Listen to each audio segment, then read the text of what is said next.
right, we are back, and we are live from the SiriusXM studios in New York City. It's Eddie Trunk. This is Trunk Nation, talking rock with you every day live, 3 to 5 Eastern on Faction Talk 103, and, of course, the SiriusXM app. So, as I mentioned, in the studio with us here in New York City, my old friend Skid Row, their new album is finally out tomorrow called The Gang's All Here. We're going to hear these guys play some songs for us, and we're going to talk to them, of course, throughout the rest of the show. Before we get yapping for a bit, though, I thought it'd be great to get started with the lead single and the title track to the new album. Here's the Skids playing The Gang's All Here for you on Trunk Nation. Yeah!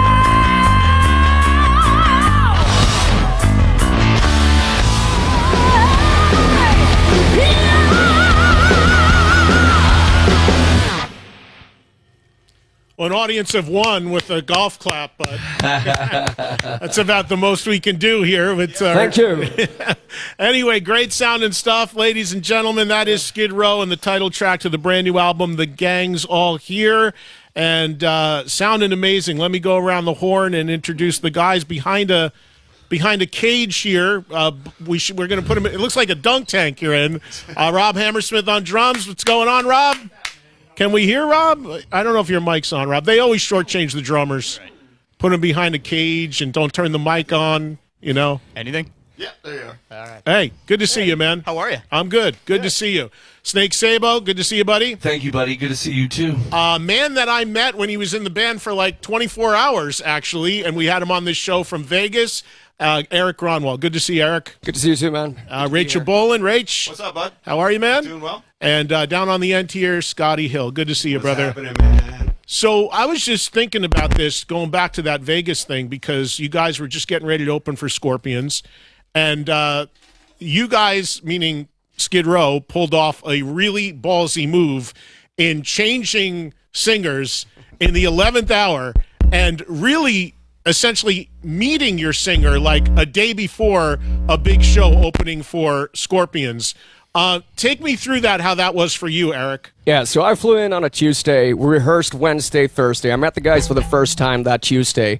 We rehearsed Wednesday, Thursday. We had a day off on the Friday, right? And we played the first show on the Saturday.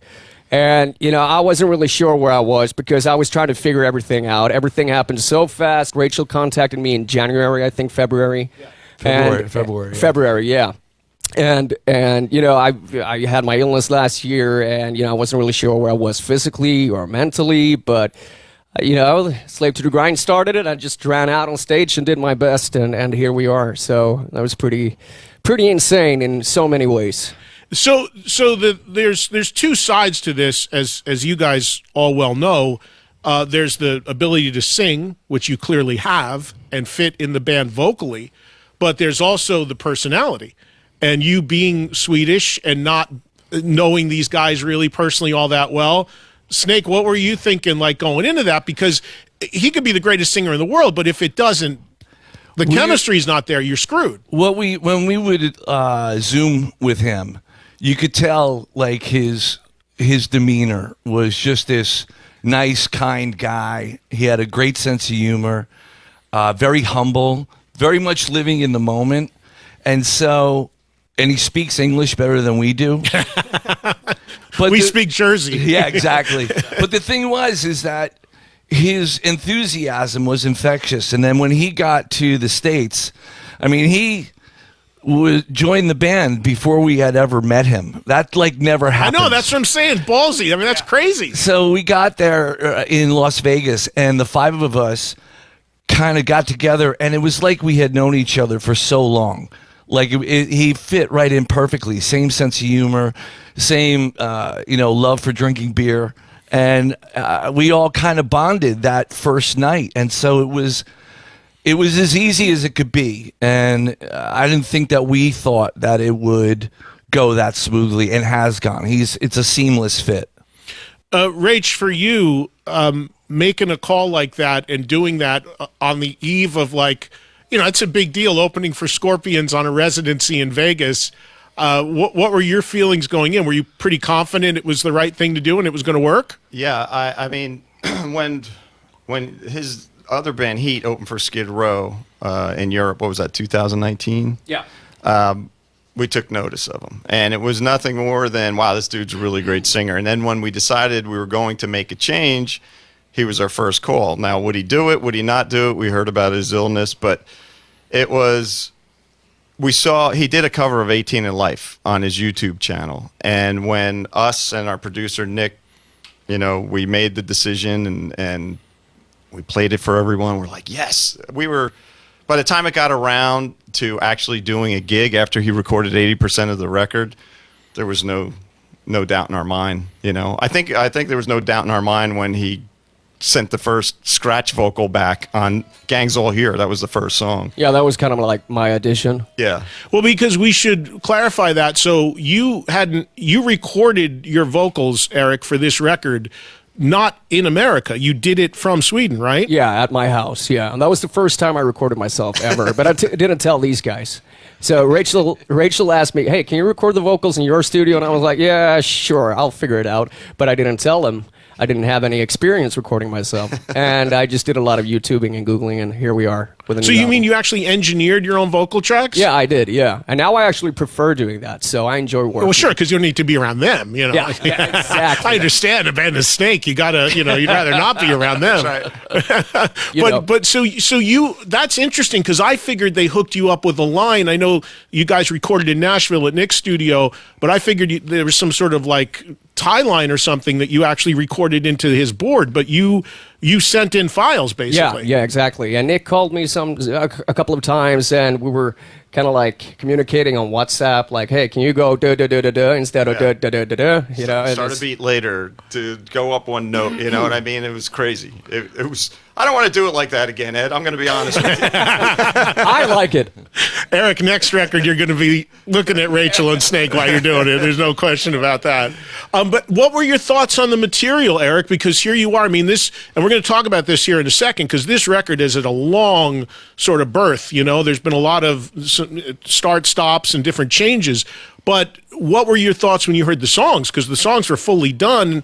They give you a guide on here's where stuff is, and what'd you think of the material? I just think, you know, to me it sounded like the old school Skid Row sound, and I knew exactly what I wanted to do with it. So for me, well, on some of the songs, I had October song was pretty challenging to me, but Gangs All Here was the first song I recorded. I knew exactly what I wanted to do with it, and I just did it and sent it to the guys, and they liked it, and yeah. So Want to be in a band? yeah, exactly. You asked me on a Zoom call if I wanted to join the band. Yeah. Oh, wow. Scotty, what were your thoughts after the first show with Eric? Like, how'd you feel the first show went? I've been saying this about Eric since he joined the band. It's like the running of the bulls, and you're wearing a red shirt. You know, it's like this guy is all over the place. The energy is amazing. His energy is amazing, and his lung capacity must be enormous because he's always moving, and he hits all the notes, and he really is a performer. Eric, you should really go in the other room for that. I will. This is not good for my singer's mentality. He's going to ask for a raise before the end of the interview. Dude, no, I just quoted that exactly as he wrote it. So, and Rob, the good news for you is you're not the new guy anymore. I know. After 12 and a half years, I'm finally not the new guy anymore. So. They may take the wall down and let you out of your cage at some point. Yeah, exactly. That's why I voted yes to Eric. How did you feel about that first show, Rob? You know, like everybody else said, it was pretty immediate. There were a lot of strange or unique circumstances surrounding that show for all of us, not just Eric. But as soon as we got on stage, it just felt right, and it really was kind of just off to the races. And he's brought new energy, a breath of fresh air, and it was immediate. It was just an inspirational moment for me watching him, and I think we all felt it, and we all knew right away that this was going to be something really, really special. So I was at that first show because we did this in the lobby. You were literally in the band officially a couple days, and then I was at that first show, but then I was also at 2 or 3 subsequent shows after that. And Eric, tell me how you feel, but I felt with each show you did, and it only makes sense, you're going to get more comfortable thrown into this like you were, but I thought with each show you did, you had even a higher comfort level as a performer up there? Did you feel like you took really great leaps each time you got more comfortable? Absolutely. It's it's about getting to know each other on stage musically, but also off stage. And there's a few aspects to this. And also with my illness, I was on stage in Vegas 5 months after my bone marrow transplantation I did, because I had leukemia. And, so I was just trying to pace myself and, find out where I was physically. And it took me a while to get there, but I feel like I'm back in shape now. But, so that was also one of the aspects that I was kind of like, trying to figure things out on stage. The day after the first show, we get a text, the band, Eric sends a text to the band. I want to sit down and talk. It's like, oh, shit. And he's like, we sit down, he's like, okay, we got the first show done. What can I do to make it better? It's like, wow, really? Yeah. And that's the kind of, he just wants to get it done. We all share the same work ethic, for sure. Now, it's like Snake said, everything was just seamless, and we have the same work ethic, the same love for music, and just the same ridiculous sense of humor. So everything just works perfectly. And Eric, one last thing before we hear another song. Your health, are you good now? I'm good now. Oh, man, good to hear. I'm back in shape. I feel stronger mentally than ever. Not really stronger physically yet, but I'm getting there. Definitely. Yeah. Well, good. That's the most important thing, man. Thank you. Great to hear that. So let's do another song, and then we're going to, we'll probably go to a break after that. And then we'll come back and talk a little bit about the record, which, again, if you're listening to this live, is out tomorrow. If you're listening to it not live, it's probably out now because it's going to be out tomorrow when we're doing this live on the 13th, I think this is. But, again, get the record. It's out. Gang's All Here, the new album from Skid Row. It's been a long time coming, but it will not disappoint. But before we hear another new one later, we're going to hear this song that maybe some of you guys may have heard 1 or 10 billion times. It needs no introduction. Take it away, guys. 1, 2, 3, 4.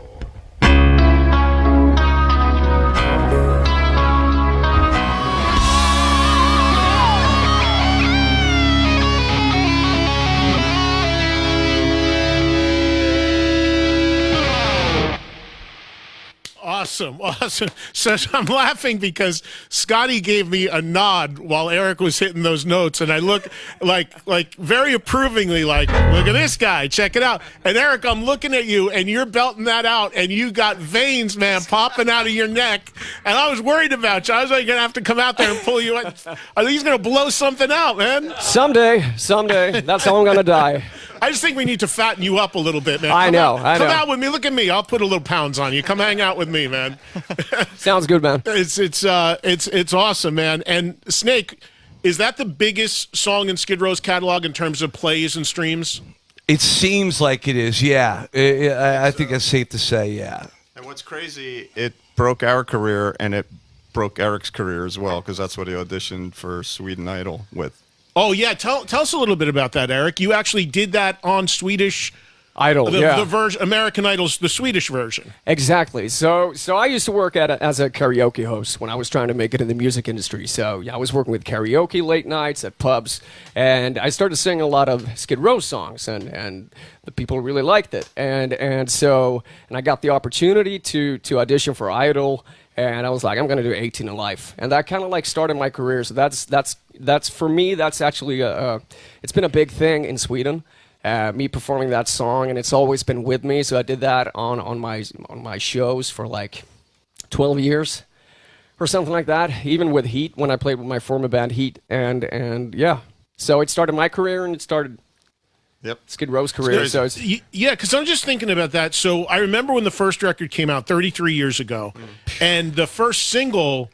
I don't know if you guys remember this, but I have audio of it. Snake and Rachel, you came up to my radio show before the record came out. Right. And you played me songs from it, and you were torn at that time between a first single either being Big Guns or Youth Gone Wild. Exactly. And I remember hearing the part in Youth Gone Wild where it says, just Skid Row. And I'm like, Snake, that's it. That's what you got to do. Yeah. So Youth ended up becoming the first single, and then 18 in Life was the second, right? Right. And I can't remember, was 18 in Life huge right out of the gate, or was it a builder? I can't remember at the time.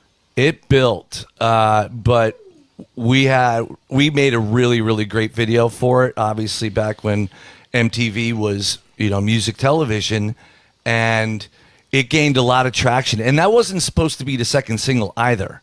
The record label wanted "I Remember You," and the band was like, "There's no way. There's no way. It's got to be 18 in Life." So they acquiesced, and we got together with Wayne Isham and Kurt Marvis, and they wrote a great treatment, and we shot a great video, and it connected with a lot of people. And also, we were on the tour with Bon Jovi at the time, so people were seeing us on a nightly basis, large crowds, and the crowds for us got bigger and bigger as we went on. But when it broke. It changed everything.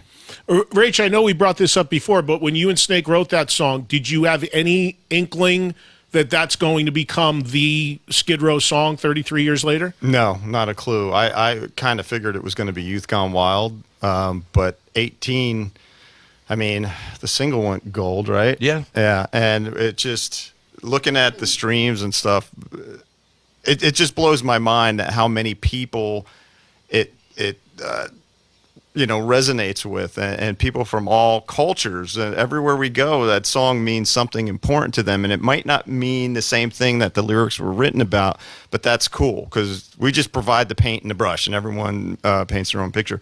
But never in a million years would I thought that would have been one of the biggest songs of our career. And having seen you guys live back then, being all Jersey guys in the clubs before you even made the first record, I remember.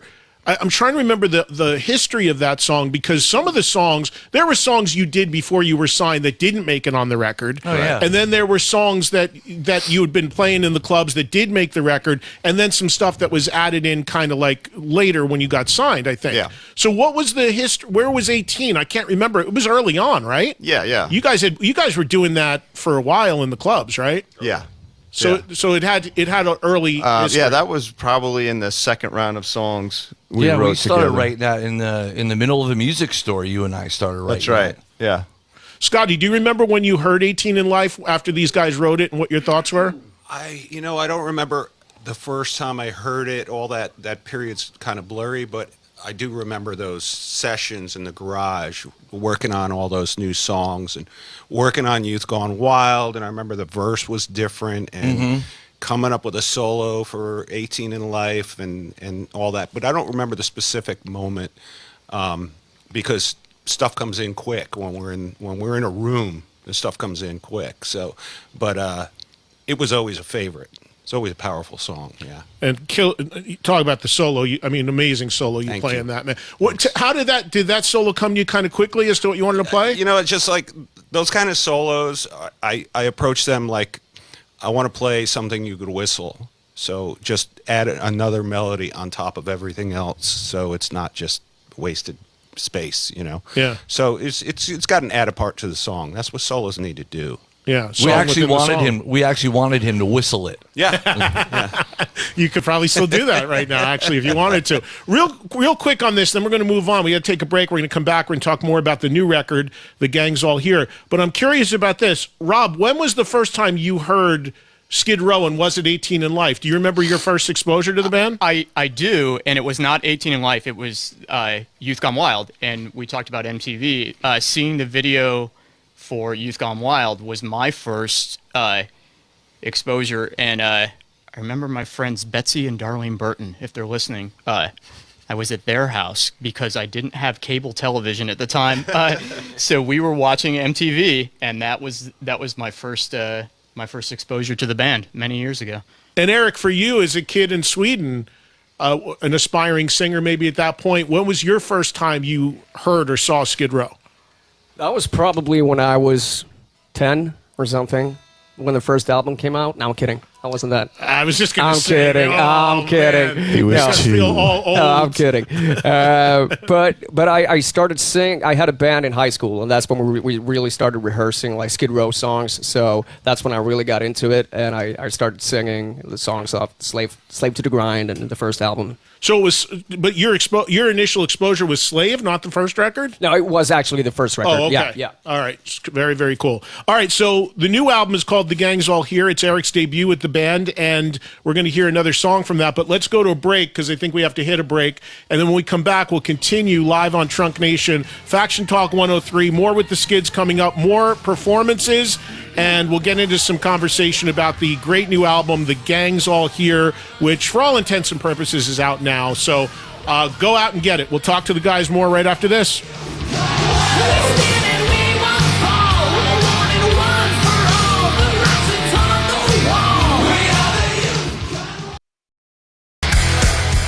Okay, we are back live from the SiriusXM New York City studios, and I am joined by all 5 members of Skid Row who are performing live for us today, which is awesome, and also celebrating the release of their long-awaited new album, The Gang's All Here. And I want to talk a little bit about that because this record, I was trying to do some math. Yeah, exactly. But this record is the 6th full-length record in the history of the band. So I got that right? Rachel's nodding his head. Yes. 6th full length. Yeah. So you guys do a record like every 8 years or something like that. That's kind of what it breaks down to. But we have already started writing the next one. So, that's good to know. Which is totally out of character for us. That's Right. that's another thing Eric brings to the band is this just creativity and he plays guitar, he plays piano, he could play flute for all we know. We have no idea. He's the best guitar player in the band. He's the kind of guy where it's like you put a big That's not harp true. in front of him and you leave the room for 20 minutes and you go back in and he's playing like Flight of the Bumblebee on. I never touched it before in my life. Never had a lesson. Skid Row's going to go all Jethro Tull on the next record, play a little flute, Eric? What do you think? No, he's not being completely honest here. I'm not the best guitar player in Skid Row, definitely not, and I can't play every instrument, but yeah, I can play a little bit of piano and some guitar. But how about a 3-guitar attack for a song or two if you play guitar? Is that something you guys would entertain? I Means I we got to get pay pretty, him more money. I get pretty nervous when I play guitar around these guys, but yeah, I'm up for it. We can give it a He's try. good. He's really good. He knows chords that have numbers in them. And Now, in fairness to the amount of output, there were some EPs in there, 3 if I'm counting correctly. So there, well, if you count B-sides. Oh, right. So there's actually 3. Right. So there is a little bit more to the catalog than that. But the point being is, and Snake, I'll let you start with this. Making this record, take us through the process because this started a while ago with your original producer, Michael Wagner, who retired, probably in the middle of making the record, having to work with you. You drove him into retirement, the poor guy. That's why he did. Exactly. But talk about like the earliest origins of this record and what were some of the earliest songs written that are still on this record versus stuff that came in later. Well, we started writing probably the first ideas started coming together around 2017, and we were moving slowly as we normally do, but we were creating something, and we got to a point where we felt that we had a record, and then we started recording, and it just wasn't feeling right. We felt like we needed more songs, and so we kind of stopped the process. The pandemic hit. That slowed things down quite a bit for us, especially from a creative standpoint. Got back together, started working on more stuff, and we just got to the point where we didn't feel that we were in the place that we needed to be. And there's songs like, The Gang's All Here was started and recorded during that time, but it's different than what it turned out to be. Because a lot of this stuff that when we took a break and Nick had expressed interest in wanting to work with the band, and we thought he was just kidding with us at first. We thought he was just let's being just nice. stop there for Sure. people that don't know. Nick Raskulinecz is the producer who did this record for you guys, ended up being the producer, and is a very noted guy who's worked with everyone from Rush, Foo Fighters, Hellstorm, on and on. So he played a big role in shaping this, it sounds like. Yeah. Huge. Yeah. Rach, go ahead. Oh yeah, he really did. He was a fan before he was a producer, and like Scotty said the other day, he produced the Skid Row record he wanted to hear. And in the midst of everything, we changed labels, we changed managers, we changed agents, and then we changed vocalists. So this is all happening, and it was like a whole bunch of stopping, And then when Eric came into the fold, Nick took us and just like, even before Eric was here, writing from a writing standpoint. We'd bring in songs we thought were awesome, and he'd go, "That sucks. What else you got?"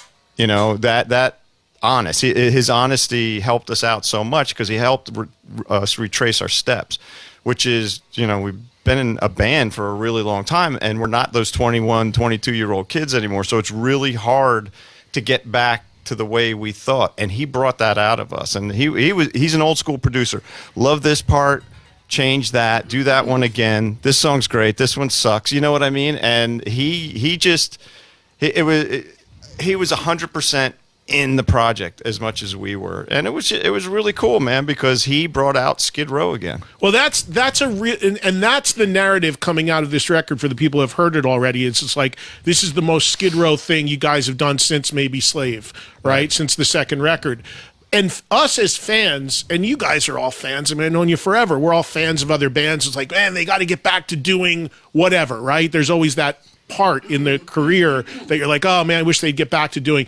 And I think us as fans, it's probably easier said than actually done when you're 30, 35 years older than when you made that record. So how difficult was it getting back in that headspace as a writer and a performer? It took a while. It really took a while because, you know, he said one thing at rehearsal when we were in pre-production that I think just hit us all just as hard. He said, you guys you have to sound more Skid Row, not more like Skid Row. You have to sound more Skid Row. And for me, that was like that moment where I was like, oh, I get it. And he'd point out parts. He's like, to Snake, you know, play something along the lines of something you did on, like, you know, Chain Gang, or just and he got us back in that mindset.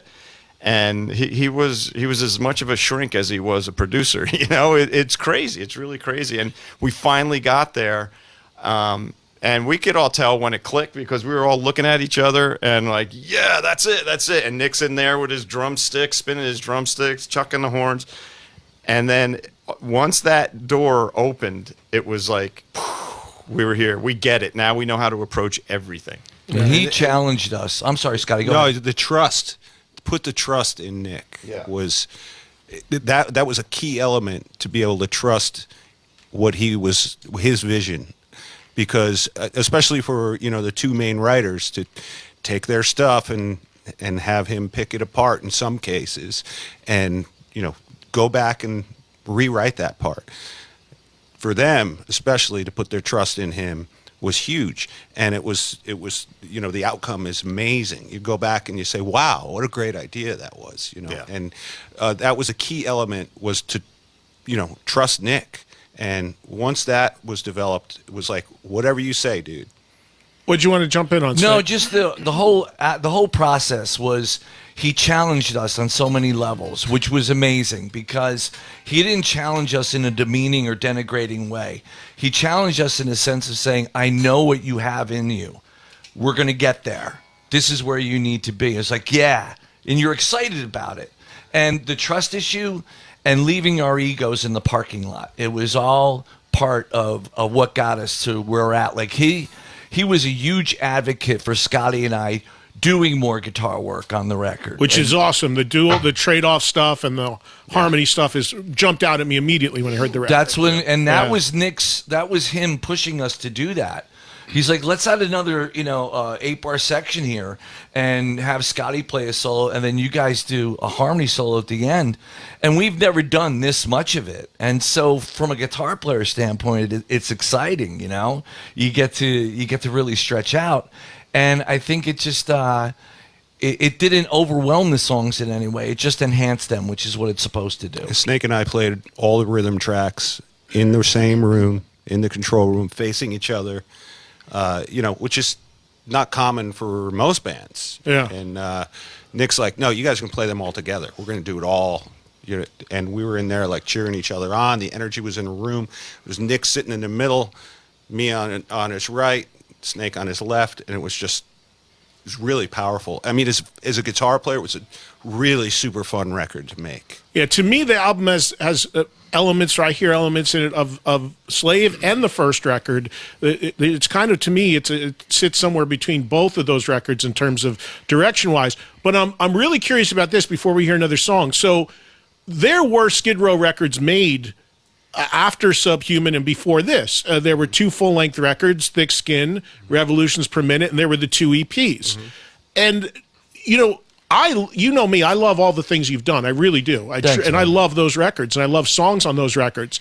But when you listen to those records now in retrospect after what Nick has done, and when you listen to those songs and that music that you made at that time, do you hear it as somebody that's like, wow, it was kind of left of center of what we should have been doing? How do you feel? Where does that sit with you now that you've gone through this experience? Well, to a certain point, I mean, Revolutions Per Minute, especially, that was just so experimental. We were like, we didn't really know, we had no guidance or anything, so we just did it, you know. But yeah, dude, I could go back to the first record and say, oh, we should have done this different. It's never actually done, is it? You know what I mean? But what you're saying is, yeah, I do listen to some of the stuff we've done more recently thinking we should have done more. You know, not that I'm not proud of what we did. There's a lot of really cool songs. I would really like to get in the studio with Nick and redo a bunch of them. You know what I mean? That would be cool as hell. Well, there's an idea. Well, because I was going to say the same thing. There's a chunk of catalog there of a good 20 songs or more and there's some really cool songs that, with a different coat of paint could be like, you know, a whole different thing. Yeah, I would love to hear Eric singing those songs. Yeah. And that's no disrespect to anybody who's passed through the turnstiles of Skid Row. It's just, I love his voice so much. I think we all do. So it would be interesting to hear what he would do with those songs. Yeah. Eric, how well do you know the Skid Row catalog at this point? I mean, the first 2 records, I imagine you pretty much have down. Yeah, exactly. I've rediscovered and discovered a couple of new songs when I joined the band, and I would say, don't hate me for it, but I would say that I think Thick Skin is actually better than Subhuman. I know. You know, Subhuman's my favorite Skid Row record. Well, if you listen to like the song-wise, I think Thick Skin has a few songs that are actually better than on Subhuman. But, you know, I know you hate me now, but that's okay. No. That's okay. Thick Skin has Ghost and Born a Beggar, amazing songs. See You Around. Oh, yeah, amazing songs. No, I'm not.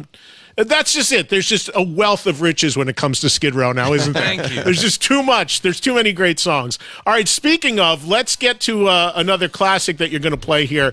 And every time I hear this song, it takes me back to like 1990.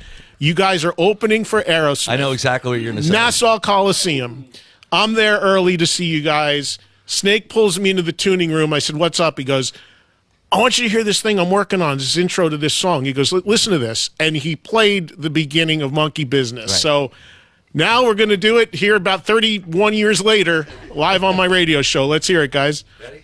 I'm ready. Hey.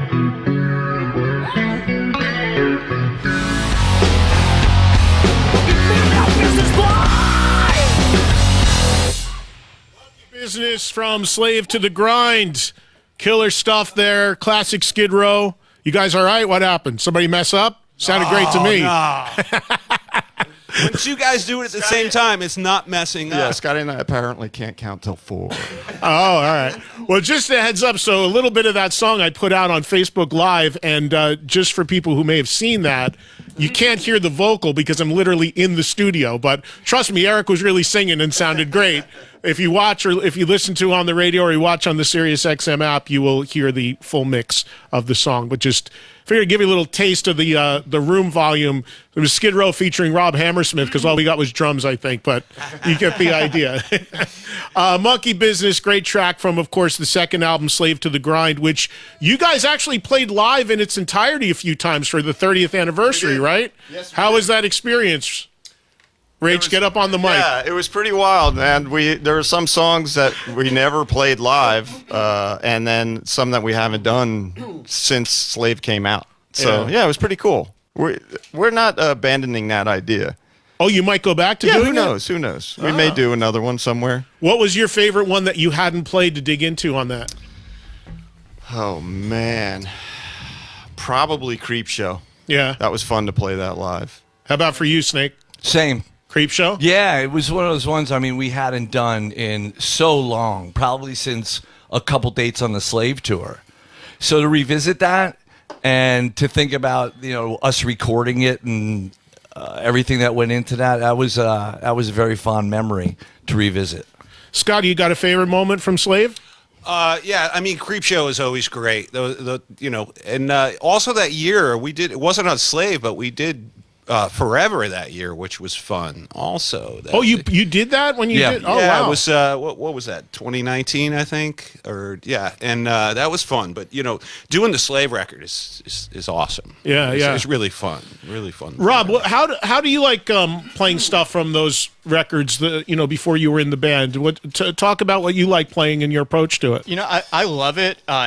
It takes me back to being a fan. And I've said this to many people throughout the years. As long as I've been with these guys and a part of this, there are moments on stage, maybe it's 18 in Life or depending on what song it is, when it starts and the crowd responds, I still have those moments where I look around and can't believe I'm in Skid Row. It takes me back to being a fan. I feel like when I talk to other musicians or people I know, I still feel like I'm on that side of it, and I'm really, really fortunate. I'm grateful, but it takes me back. It takes me back to being a kid, and I love those early albums, and to be a part of it now is a really cool thing for me. One of my favorite songs and riffs is Mud Kicker, so that one just kicks ass. That's all Scotty Hill, man. He wrote that riff. Scotty, play me that riff a little bit. I just dropped the guitar, you can't play. I wish I could. I wish I could. Can anybody play Frozen? Beginning of Frozen? We tuned down, Ed. I'm starting to make requests. It's late in the show. The secret next song. All right. Well, yeah. There's another song from the new album, The Gang's All Here, coming up. Right. We'll talk a little bit about the record. We'll talk about the future Skid Row plans. Again, the album is out again for all intents and purposes now. If you're listening when we're doing this live, technically tomorrow, but everybody's listening on the app and the replays. It's out now. Go check it out. I'm telling you, if you ever loved Skid Row, I mean, this thing is a direct hit and well worth the wait. So congrats on the record, guys. Thank you. We got to take a break. When we come back, we'll get another one from the new record, and then we'll talk a little bit more about the new record and upcoming stuff with the Skids that they have coming your way. We'll be right back. It's Eddie Trunk from New York City in the SiriusXM headquarters in Times Square, and we've got Skid Row here on Faction Talk 103 with me today. More after this.